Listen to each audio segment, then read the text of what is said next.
Speaking of phony looking, next we had a 6-man tag down from the 8-man tag with Samoa Joe, Powerhouse Hobbs, and Shapoopy against Rhett Titus, Comarato, he's back, and Nobody.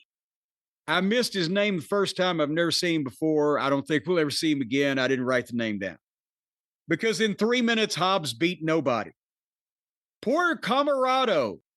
I wonder if he's just happy to be wherever he is getting a check from these people. Do you think he's one of the guys? Because he's there from the start. They're still paying him? Well, they had released Or do you think him. they just book him twice a year? Didn't we hear like a year ago he was released? Maybe he just escaped. Yeah, he had been sick, I think also, but he was one of those guys, again, without even knowing how much talent he has, and we're talking like 5 years in now. But if they had given him the time and attention they gave a Jack Perry, you would have maybe Danny Garcia. You would have maybe had a star, because at least he looks like the size of a WWE star. Well, anyway, after the baby faces triumphed, Dick the Boozer and the Boar Horseman hit the ring and attacked. And they started what I loosely describe as a fight around ringside. While the Stooges were mixing it up with each other, Joe gets Moxley in the entranceway, which was only, again, with their new setup in the smaller buildings, about 50 feet from the ring. He gets him in the rear naked choke.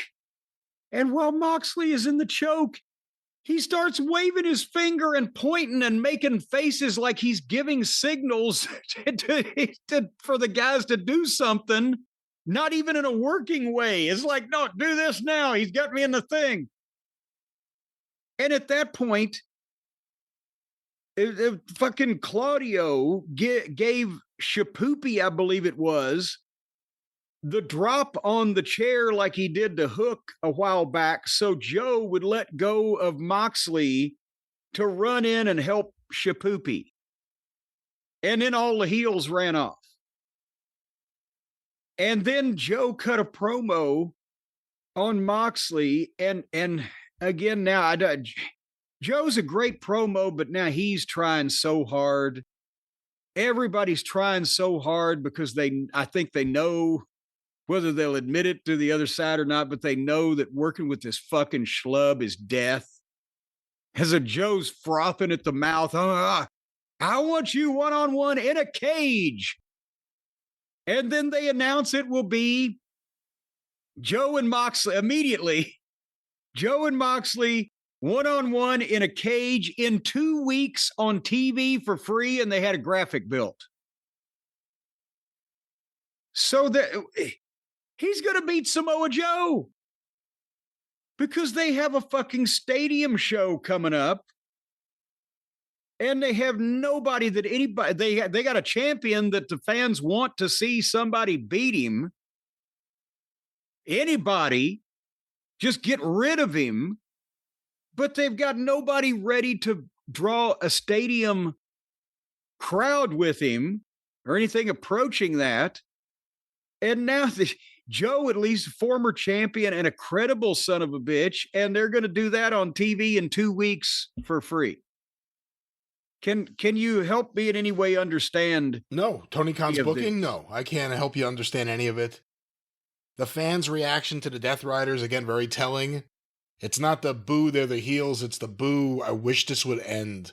I wish this would go away. Everyone is sick of the Moxley stuff. From the people who work there, to the fans at home watching it, to the longtime AEW diehards. Everyone wants that to end. The other problem is, what do you move on to? Like, nothing is set up. This Moxley run has been going on a while. Who's set up right now to win the title and for it to help them? I'm not saying they shouldn't get the belt off them. I'm just saying. Yes, that's what yes. Who would it be? Darby's on a mountain. So it can't be him. MJF's in the middle of this thing with the Hurt Syndicate. It ain't going to end anytime soon. Swerve is in the wild, I guess. He's involved in various things. It could be Swerve. Ospreay seemed like the pick, but he hasn't done anything with Moxley. And he's in 6 and 8 mans where he can cartwheel with his friends. Yeah, it's slim pickings.